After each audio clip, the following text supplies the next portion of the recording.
Assalamualaikum warahmatullahi wabarakatuh. Kami dari kelompok 8 akan menampilkan kearifan lokal dari daerah kami masing-masing. Dimulai dari saya, Fahri Awasehan, dari daerah Jakarta. Saya Naila Zahira dari daerah Temanggung. Saya Nita Trisifa dari daerah Jember. Saya Faizal Inari Mira dari Kota Pangrango. Selamat menyaksikan.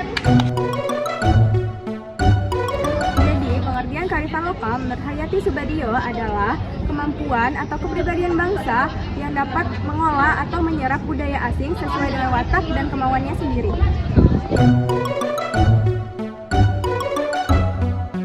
Lalu selanjutnya adalah ciri-ciri kearifan lokal. Ciri-ciri kearifan lokal itu yang pertama, mampu pertahanan terhadap budaya luar. Yang kedua, mempunyai kemampuan mengintegrasi unsur budaya luar masuk ke dalam budaya asli. Lalu yang ketiga, memiliki kemampuan untuk mengakomodasi unsur-unsur budaya luar.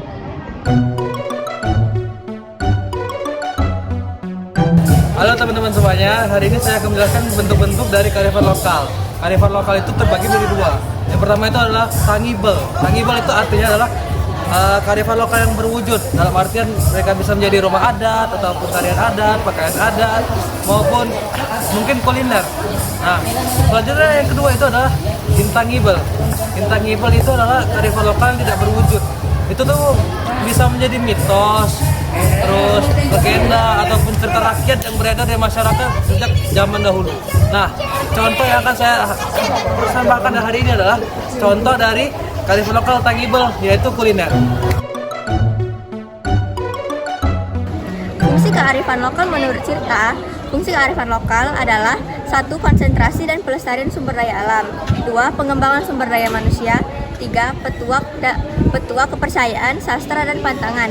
4. Bermakna etika dan bermoral.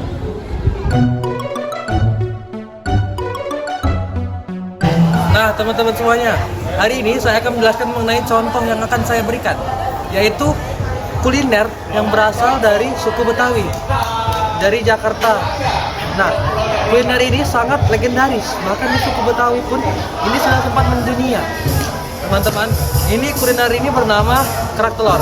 Kerak telur ini terbuat dari campuran telur dengan kerak nasi atau nasi yang sudah lama atau yang tidak dimakan secara lama. Nah, itu pembuatannya adalah pertama dia akan mengkocok telur, kemudian panaskan panci tanpa minyak, kemudian masukkan kerak nasi di sekeliling panci tersebut. Tunggu sampai kerak nasi itu menjadi lengket di panci tersebut. Kemudian campurkan campuran telur tadi ke dalam panci tersebut. Kemudian diaduk-aduk sampai teksturnya menjadi garing. Kemudian kita angkat, terus kita balik.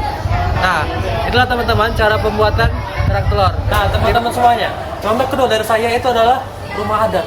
Rumah adat dari Betawi itu memiliki keunikan tersendiri. Salah satunya yaitu atapnya berbentuk ataupun bercorak seperti kebaya. Oleh karena itu, rumah ini disebut rumah kebaya. Nah, rumah kebaya ini memiliki keunikan lainnya. Dinding tengah rumah ini bisa digeser ke tepi. Kok bisa? Karena alasannya biasanya anggota keluarga dari suku Betawi itu ada banyak, minimal 5 ataupun 6 yang biasanya ada. Oleh karena itu mereka membutuhkan ruang keluarga yang lebih luas daripada keluarga biasanya. Jadi contoh kearifan lokal yang berasal dari daerah saya yaitu Temanggung adalah yang pertama, budaya bertani tembakau.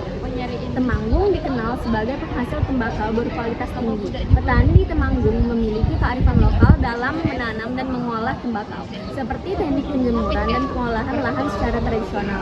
Lalu bahasa yang digunakan oleh masyarakat Temanggung adalah bahasa Jawa dialek Ngapak. Bahasa dialek Ngapak ini memiliki ciri khas pelafalan cenderung lebih kasar, jelas dan lebih lugas dibandingkan dialek Jawa standar atau Mataraman. Contoh kearifan lokal yang berasal dari daerah saya yaitu Jember, Jawa Timur. Yang pertama ada tari lah baku. Tarian ini merupakan tarian tradisional yang menggambarkan kehidupan petani tembakau di Jember. Nama tari lah bako berasal dari dua kata, yaitu lah dan bako. Lah merupakan penggalan kata olah atau mengolah, sedangkan bako adalah konotasi dari kata tembakau. Tari lah bako diciptakan untuk menghargai peran perempuan Jember dalam industri tembakau. Hal ini karena sebagian besar pengolahan produksi tembakau dilakukan oleh perempuan. Lalu yang kedua ada tradisi samber tunjung. Tradisi samber tunjung adalah bukti kesadaran bahwa sumber mata air telah menjadi bagian penting dalam kehidupan warga setempat sejak masa lampau. Salah satu rangkaian utamanya adalah menyatukan air dari 7 mata air ke dalam sebuah gentong, diiringi pembacaan doa syukur kepada Tuhan. Pada puncak acara digelar kirap budaya yang menampilkan 7 sumber mata air dan 7 gunungan. Setelah prosesi arak-arakan selesai, setiap kepala desa menyerahkan air tersebut kepada camat untuk kemudian dicampur menjadi satu.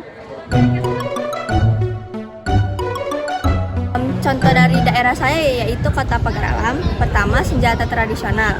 Senjata tradisional dari khas Kota Pagar Alam, Sumatera Selatan adalah kudok. Kudok merupakan senjata tajam yang biasa digunakan oleh masyarakat suku Pasema untuk berkebun dan membela diri.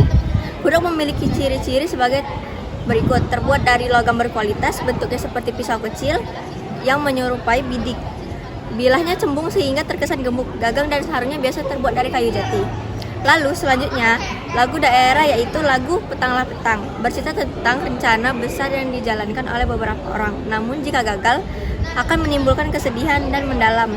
Lalu, lagu ini juga bisa diartikan sebagai kepuasan seorang yang tidak bisa bersama kekasihnya. Terima kasih sudah menyaksikan video kami. Bye-bye.